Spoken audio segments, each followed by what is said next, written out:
बहुत दूर है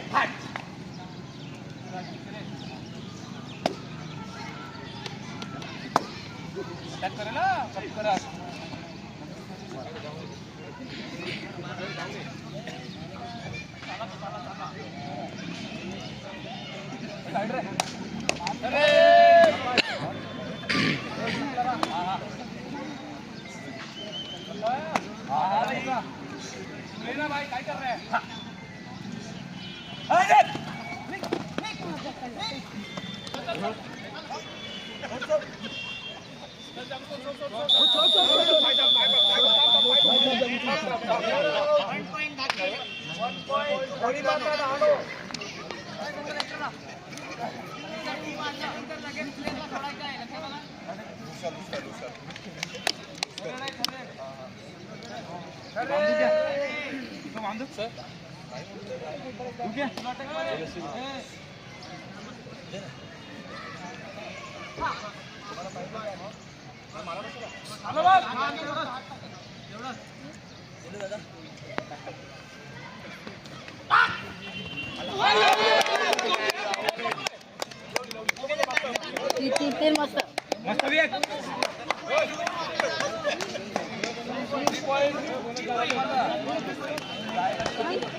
प्रेक्षक यांचे आम्ही आदिवासी सेवा मंडळाच्या वतीने आभार मानलेलेच आहेत। परंतु हा अंतिम फेरीचा सामना संपल्यानंतर या ठिकाणी लगेचच पारितोषिक वितरणाचा कार्यक्रमाला सुरुवात होईल। जे संघ जिंकलेले आहेत, काल सुद्धा जे संघ जिंकलेले आहेत त्यांचं कोणी असेल त्यांनी बक्षीस घ्यायचे आहे आणि कोणी नसेल तर ते मंडळाकडे बक्षीस राहील. आपण त्यांना व्यवस्थित त्यांच्या कुठे असतील तिथे ते बक्षीस आपण देण्याचा प्रयत्न करणार आहोत. आणि जोरदार पकड आणि मला वाटतं संपूर्ण लाटत नेण्याचा प्रयत्न. पंच पण गोंधळात पडलेले आहात की मला वाटतं पूर्ण हात मारलेला आहे. सगळ्यांनी पकडायचा प्रयत्न केला परंतु एकाच लाट मध्ये मला वाटतं सुपर रेड तर झालेलीच आहे. आणि सुपर रेड प्रो कबड्डीच्या ह्याच्यामध्ये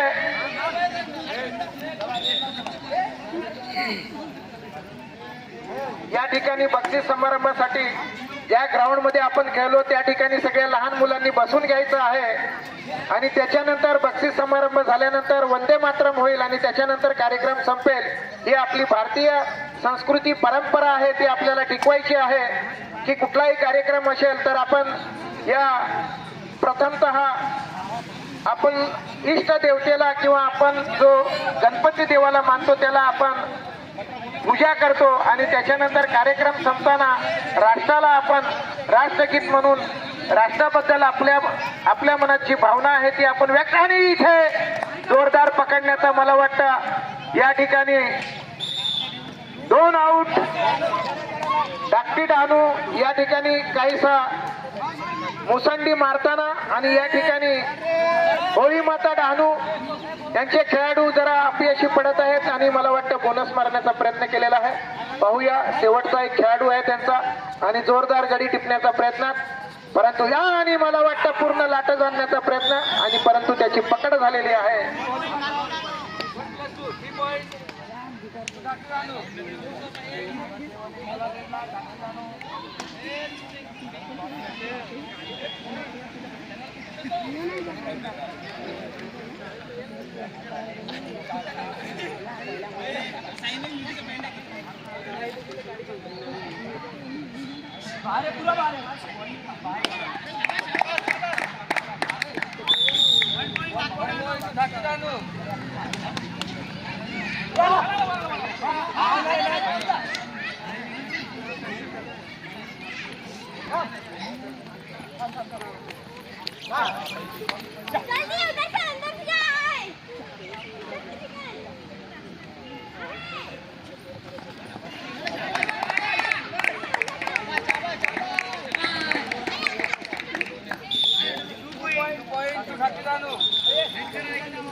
कबड्डी हा खेळ अतिशय चुरशीचा असा आणि अतिशय चपळपणेचा, चिकाटीचा, जिद्दीचा आणि या ठिकाणी आपल्या शरीराचा पूर्णतः व्यायाम हा खेळातून होत असतो.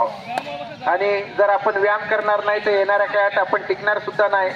कारण दिवसेंदिवस संपूर्ण जे खाद्यपदार्थ आहे किंवा आपण जे अन्न खातो हे संपूर्ण रासायनिक युक्त झालेलं आहे आणि त्याच्यामुळे अनेक आजारही आता बळावत आहेत.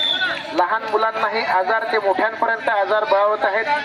नैसर्गिक जी साधन संपत्ती आहे ती दिवसेंदिवस हळूहळू आपणच त्याला कारणीभूत आहोत आणि त्याच्यामुळे स्वच्छ हवा, सुंदर हवा मिळत नाही. पाऊसही कधी वेळेत पडत नाही, कधी वेळेत पडत नाही आणि त्याच्यामुळे संपूर्ण यंदा सुद्धा पावसाने कहर केलेला होता.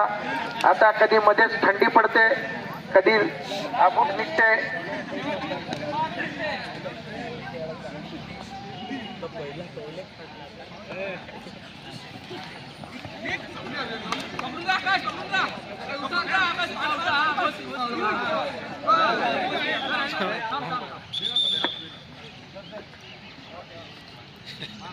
आणि दोन्ही संघात तुल्यबळ या ठिकाणी आमचे मित्र संकल्प दानमेर आणि सार्थक मर्दे थोडेसे कमीपणामध्ये पडतात की काय किंवा ते पुढे आहेत. या ठिकाणी संकल्प दानमेर हे मनातल्या मनात खूप हसत आहेत परंतु चेहऱ्यावर हसू दाखवत नाहीत आणि साहजिकच त्यांच्या टीमचा जेवढं कौतुक करावं तेवढं कमी. कारण दर समुद्रकिनारी ते प्रॅक्टिस घेतात, वाळूमध्ये प्रॅक्टिस घेतात आणि कबड्डी हा खेळ प्रॅक्टिस शिवाय खेळला जात नाही.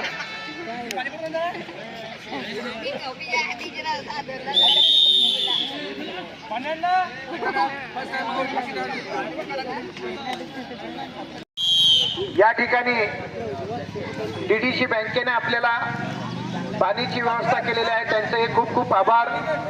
या माईक वाजवण्याची परमिशन तलासरी पोलीस स्टेशन यांनी आपल्याला दिलेले आहे, त्यांचाही आदिवासी सेवा मंडळाच्या वतीने खूप खूप आभार.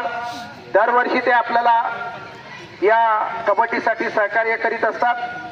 या ठिकाणी आमचे उजवा गावचे सगळे व्यापारी मंडळी, बाजारातले छोटे छोटे व्यापारी मंडळी असतील, आमचे हितचिंतक ग्रामस्थ असतील, सगळे शिक्षक वर्ग, तसेच या कबड्डी स्पर्धा पार पाडण्यासाठी जे काही आर्थिक मदत लागते फुलना फुलाच्या पाकळी रूपामध्ये व्यापारी हे शेजारी दादरानगर हवेली आहे आणि या ठिकाणी पूर्वेला गंभीरगड असा उभा आहे जे शिवाजी महाराजांची इतिहासाची साक्ष देते. सुरतेवरती जवळजवळ 2 वेळा शिवाजी महाराजांनी स्वारी केली आणि जे काही खजिना लुटून आणलेला तो गंभीरगडवर ठेवण्यात आलेला आहे. परंतु आता तुम्ही कोणी शोधण्यासाठी जाऊ नका, आता तो मिळणार नाही तुम्हाला, कारण या गोष्टीला जवळजवळ 450 वर्ष झालेली आहेत आणि शिवाजी महाराजांचा जो काळ होता तो एक वेगळा होता.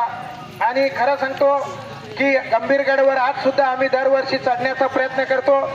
तो गंभीरगड जसा साक्ष देतो तसाच आपल्याला प्रेरणा सुद्धा देतो आणि ही प्रेरणा आदिवासी सेवा मंडळाचे सगळे कार्यकर्ते घेत असतात.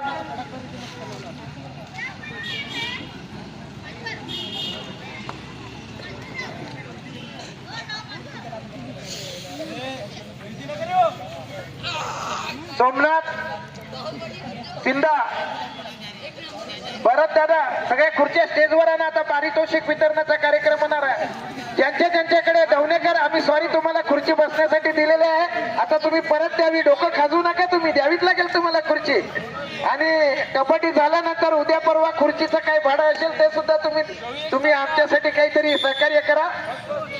जिथे जिथे खुर्च्या आहेत कृपया सगळ्यांना विनंती आहे की या ठिकाणी या कबड्डी स्पर्धा संपल्यानंतर लगेचच या ठिकाणी पारितोषिक वितरणाच्या कार्यक्रमाला सुरुवात होणार आहे.